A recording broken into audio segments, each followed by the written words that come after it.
안녕하세요. 오늘 자연과학대학 진로취업 및 지도 전략 및 개선 방향을 설명할 김찬수라고 합니다.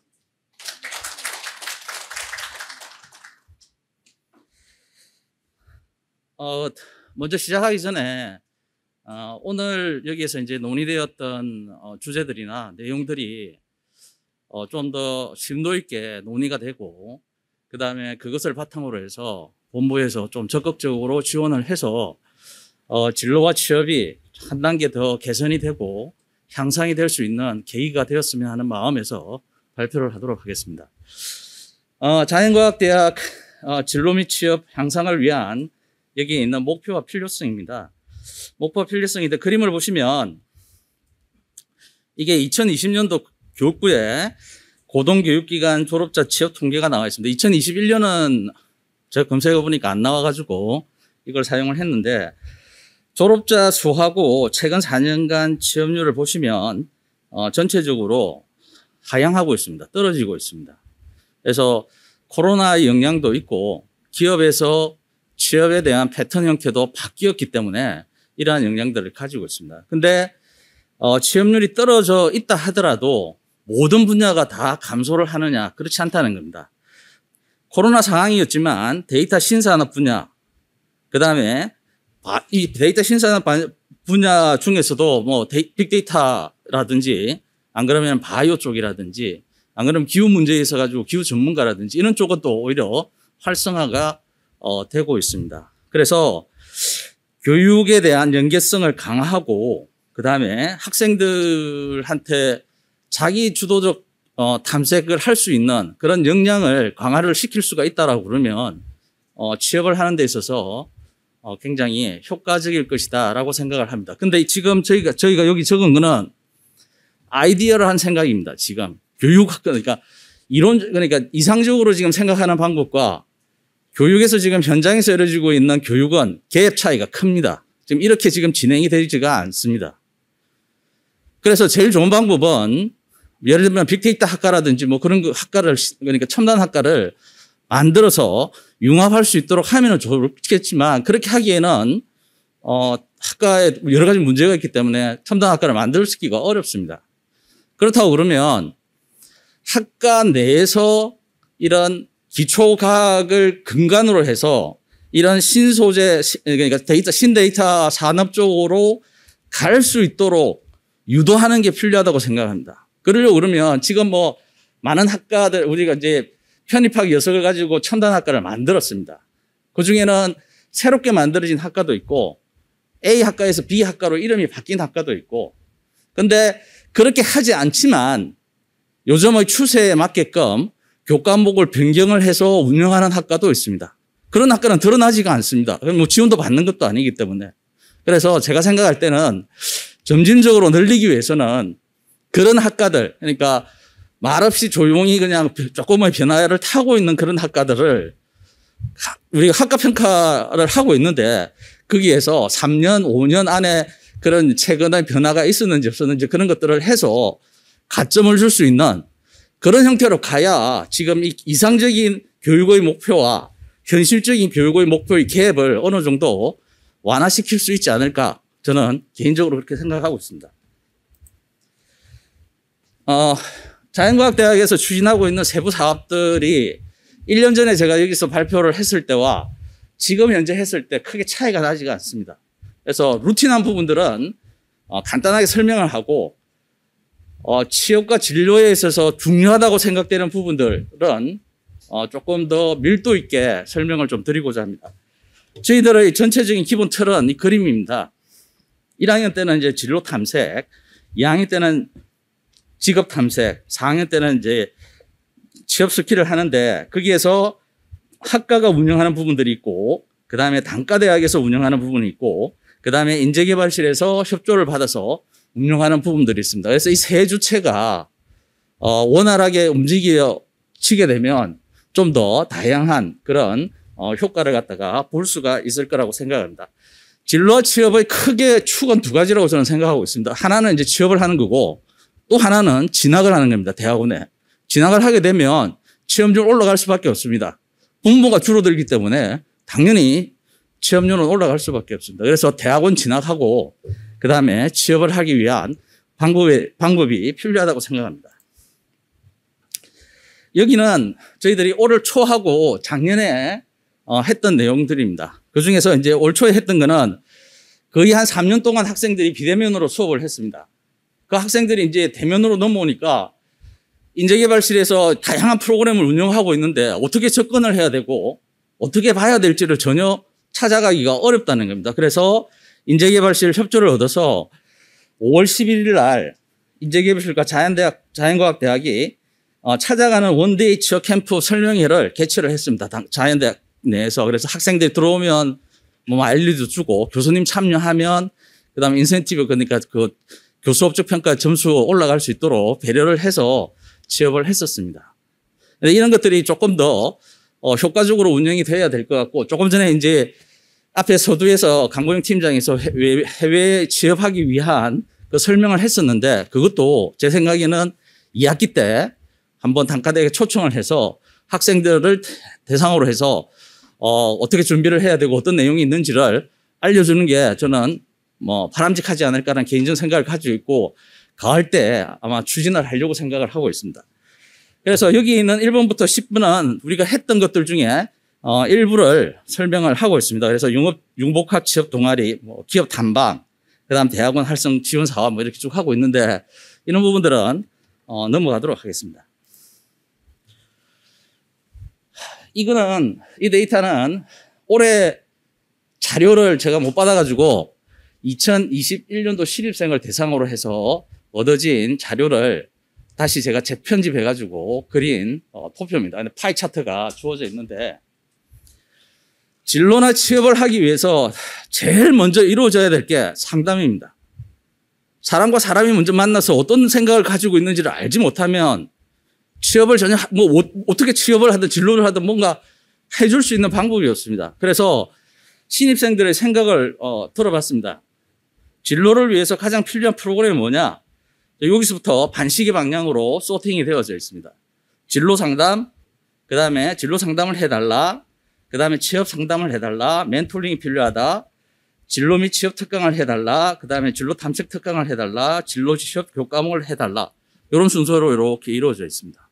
내용을 보시면 학과에서 담당해야 될 부분, 그 다음에 인재개발실에서 담당해야 될 부분들이 막 산재되어져 있습니다. 그러니까 어느 하나만 건드린다고 해서 될 문제가 아닙니다. 자, 그 다음에 진로로 해서 그러면 이렇게 된다라고 그러면 누구한테 상담을 받을 것이냐라고 물었습니다. 보시면 가족이 37이고 친구가 35.87이고 선배가 교수가 지금 6.53입니다. 캠퍼스 생활을 하면 가장 많이 부딪히는 사람들 중에 하나가 교수들입니다. 그럼에도 불구하고 왜 교수들한테 와서 상담을 받지 않느냐. 심각한 문제라고 저는 생각하고 있습니다. 그러니까 왜 그런지에 대한 어떤 고민이 필요하다고 생각합니다. 그런데 뒤에 이제 가보시면 설문 문항에 또 그 내용이 답이 또 있습니다.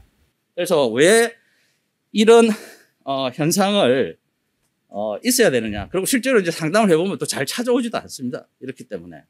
그래서 이런 문제가 있고. 그 다음에 두 번째는 그러면 소속 학과 교수님들한테 바라는 게 뭐냐 물어보면 첫 번째가 전공에 대한 지도입니다. 그 다음에 거의 비슷한 수준으로 진로에 대한 지도입니다. 그러니까 진로에 대해서 지도를 해달라고 요구는 하지만 찾아오지는 않는 겁니다. 와서. 근데 그 이유 중에 하나는 제가 볼 때 여기 있는 것 같습니다. 인간적인 관심과 유대가 3등을 차지하고 있는데 이 부분이 서로의 생각이 좀 틀린 것 같습니다.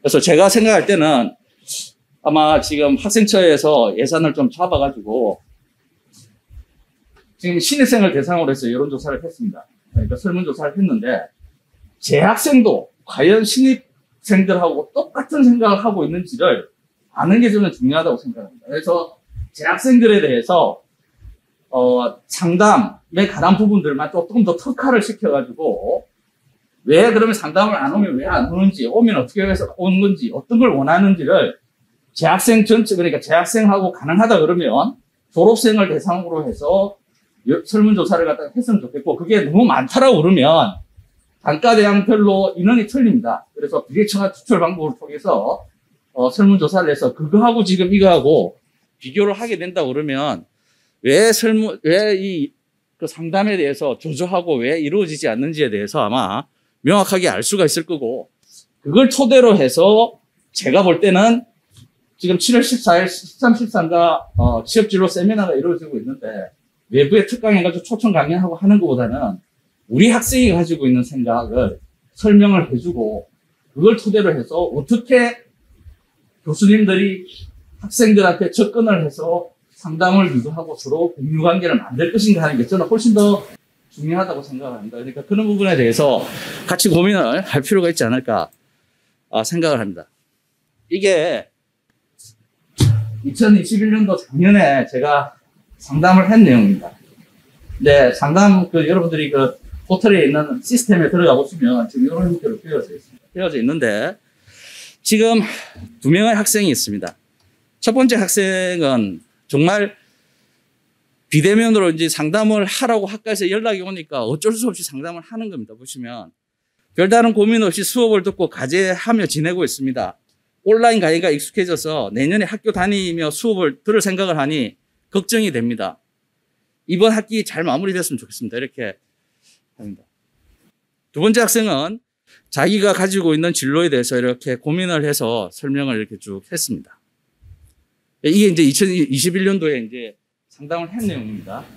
자, 그러면 2022년도 올해 여기 있는 이 학생에 대해서 다시 상담을 상담에 대해서 다시 포털 들어가가지고 검색을 했습니다. 들어오면 아무 내용이 없습니다. 그냥 보시는 바와 같이. 상담에 아무 내용이 없습니다. 이전에 어떤 상담을 했는지 이력이나 내용이 전혀 없습니다. 그리고 여기 보시면 저기에 퓨처 플레이 K 이력 들어가 보면 아무 내용 없습니다.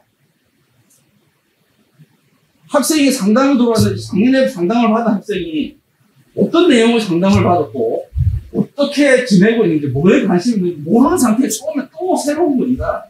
그냥 그대로 그냥 상담받아가지고 여기 그냥 채우기에 그냥 누릅니다. 이렇게.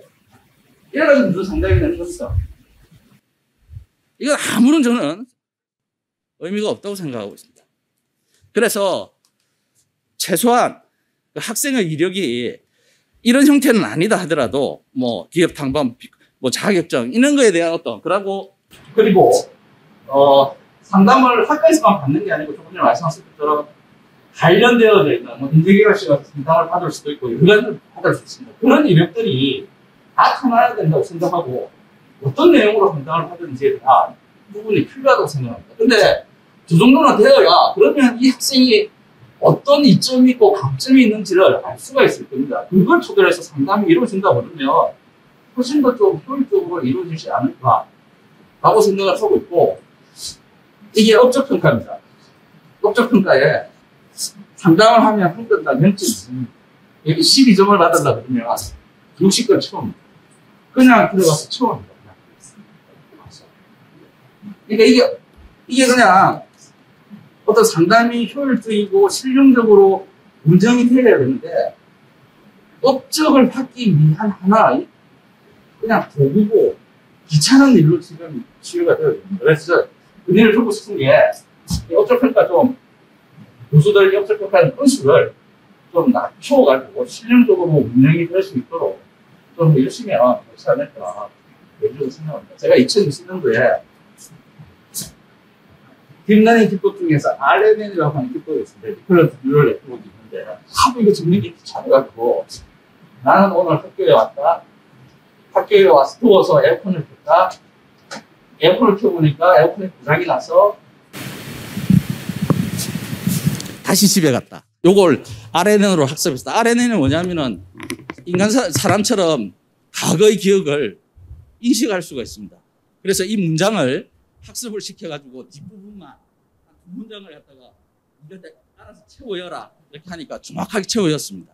그래서 제가 상담했던 내용이 별로 많지가 않아가지고 그거 몇 개를 가지고서 이제 학습을 시켰습니다. 시켜서 이제 키워드만 다다다닥 주면 얘가 저 문장을 지가 만들어 오도록 했습니다. 근데 그게 완벽하지가 않아서 2020년 이야기 하다가 그만뒀는데 만약에 지금 계속 이런 식으로 간다고 그러면 2022년 내년에 돌아가서 한 학기 동안 매달려가지고 이걸 갖다가 하는 프로그램을 만들어서 좀 채워내는 게 낫지 않을까 개인적으로 그렇게 생각을 합니다. 여담입니다만. 자, 그 다음에 여기에 있는 거는 전국 국립대학교 자연과학대학 기초 분야. 그러니까 이게 왜냐하면은 국립대조차도 자연과학이 지금 자연과학 대학이 없어지는 국립대학이 있습니다. 그래서 그 이러한 부분 기초과학이 무너지고 있는 현상을 이번 2월 초에 이제 교육부 차관하고 면담을 할 때 이제 자료를 제공을 하면서 기초과학이 필요하다는 걸 언급하기 위해서 20개의 국립대학교로부터 자료를 갖다가 저희가 만들어 가지고 자료를 받았습니다. 그래서 보시면 대학 졸업의 취업률, 그러니까 순수 자연과학입니다. 그래서 14개 대학에서 이제 자료를 받아가지고 분석을 했는데, 보시면 전국 대학의 국립대학교 자연과학의 평균 취업률이 52.3입니다. 공주대학교는 여기 있는 것처럼 한 54% 정도 됩니다. 그런데 대학원을 진학을 하면 석사는 71.7%입니다. 전체 평균이. 공주대학교는 77.14고, 박사과정을 가면 64.9% 정도 됩니다. 박사과정은 좀 떨어집니다. 그러니까 학부보다는 대학원이 취업률이 높습니다. 그래서 대학원으로의 유도는 굉장히 진로와 취업을 하는데 중요한 역할을 한다라고 생각을 하고 있습니다. 이 사진은 작년에 2학기 때 국민권익위원회에서 빅데이터, 민원 빅데이터 경진대회를 했었습니다. 여기 이제 3명이 4학년 학생입니다. 그래서 그 당시에 이제 저한테 빅데이터 수업을 듣고 있었는데 여기에 이제 참여를 한 겁니다. 참여를 해서 저희들은 이제 교육청 데이터를 활용해 가지고 시각화하고 정책 아이디어를 개선했는데 105개 팀이 참여를 해서 3등을 했습니다. 3등. 3등이 동점이라서 두 팀이 이제 선택이 됐는데 우리 학생입니다. 한 명은 서울에 있는 대학원을 갔고 2명은 우리 학과 대학원에 왔습니다. 근데 이런 데이터가 굉장히 많습니다. 올해는 어떤 걸 참여를 하고 있냐면 날씨 빅데이터 콘테스트를 참여를 하고 있습니다. 근데 이 데이터를 참여를 하게 되면 굉장히 특전이 많습니다. 그리고 이런 경진대회는 하나의 학문만 이렇게 해가지고 경진할 수 있는 게 아니라 여러 개를 융합해가지고 할 수 있는 대회들입니다. 그래서 융합할 수 있고 학문에 대한 효과를 직접적으로 경험할 수 있는 부분이기 때문에 저는 이걸 갖다가 대학이나 대학원에서도 조금 활성화해주고 그다음에 이 대회가 좀 큰 대회, 장관급의 큰 대회는 좀 장려를 하고 좀 인센티브를 주면 훨씬 더 좋지 않을까 생각을 합니다. 그래서 우리가 11일이 개교 기념일입니다. 그래서 10월 말에 그 근속이라든지 안 그러면 뭐 표창을 이렇게 제공을 하고 있는데 학생에 대한 표창은 별로 없습니다. 그래서 한 10월 달에 10월이나 9월 때 2학기 때 초에 총장님 상, 그다음에 대학원장님 상을 만들어 가지고 이런 경진대회를 크게 한번 이렇게 해서 운영을 해서 이게 연례적으로 행사가 이루어지면서 학생들이 직접 경진대회, 그러니까 전공이 틀리면 분야별로 이렇게 좀 한 3개 정도로 나누어 가지고 경진대회를 이루게 된다고 그러면 훨씬 좋은 효과를 가질 수 있지 않을까 생각을 하고 있습니다. 대학원 활성화를 하기 위해서 저희들이 장학금을 지급하고 있는데 단과대학에서 지급하는 현황과 그다음에 대학원에서 지급하는 현황으로 나누어서 잠깐 설명을 드리도록 하겠습니다. 자연과학대학에서 대학원을 하기 위해서 이제 학부대학원 장학금이 4종류가 이렇게 있습니다. 4종류가 있고 대학원을 장려를 하기 위해서 연구조교 육성 장학금하고 미래학문세대 장학금 이렇게 2가지로 이렇게 이루어지고 있습니다. 근데 미래학문세대 장학금은 한 사람당 한 100만 원 조금 넘게 해서 1,400만 원이 지급됐고 연구조교 육성 장학금은 9명에 대해서 100만 원씩 해서 900만 원이 지급됐습니다. 근데 작년에 자연대 예산이 거의 한 2번 정도 삭감이 돼서 이 돈도 아끼고 남겨놨다가 다른 방향으로 돌려가지고 지급을 했습니다. 전부 다 처리를 해서. 근데 이게 너무 부족합니다. 근데 사실. 그래서 좀 더 대학원을 육성하기 위해서는 장학금을 지급을 해줘야 연구라든지 혹은 논문이라든지 이런 것들이 좀 더 활성화될 수가 있다고 생각하기 때문에 이런 부분에 대해서는 조금 고려를 해야 되지 않을까 생각을 하고 있고, 올해 자연과학대 신입생이 67명이 일단 들어왔는데, 대학원에서 이제 장학금을 RAT를 주고 있습니다. 먼저 이 부분에 대해서는 우리 원장님하고 부원장님하고 또 여기에 관련되어져 있는 부서들께 일단 먼저 감사의 말씀을 드립니다. 왜냐하면 이게 작년, 재작년에 비해서 인원이 많이 늘었습니다. 그래서 많이 지원을 해줄 수가 주었는데, 이게 2020년 올해 RAT 255명이 지원을 했습니다. 공주대학교 신입생들 풀타임, 파타임 합쳐가지고 422명이 들어왔습니다. 그중에서 파타임을 뺀다 그러면 적어도 조금만 더 신경을 써주시면 RA와 TA에 대한 장학금 전액을 지급할 수가 있습니다. 그걸 지급할 수 있으면 저희들이 RAT에 장학금 지급한다는 게 하나의 효과로서 작용을 할 수 있고 대학원을 끌어들이는 데 있어서 굉장히 도움이 될 거라고 생각을 합니다. 그 다음에 또 하나는 대학원에 어떤 사업을 운영하자고 그러니까 사실 예산이 없습니다. 올 초에 2020년도 신입생들이 2,799명이 입학을 했습니다. 대학원은 442명이 들어왔습니다. 10분의 1이 훨씬 더 넘는 숫자입니다. 한 16% 정도 됩니다. 예산은 학부의 16%가 되느냐? 안 될 겁니다.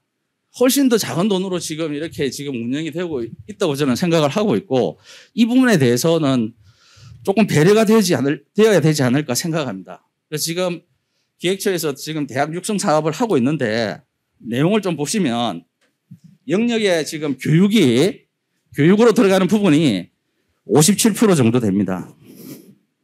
그 다음에 연구 부분이 11.2%고 기타 부분이 17.9%입니다. 근데 연구 부분을 보시면 대학원이 9천만 원, 6천만 원 하고 그 다음에 지역 선도가 3천만 원입니다.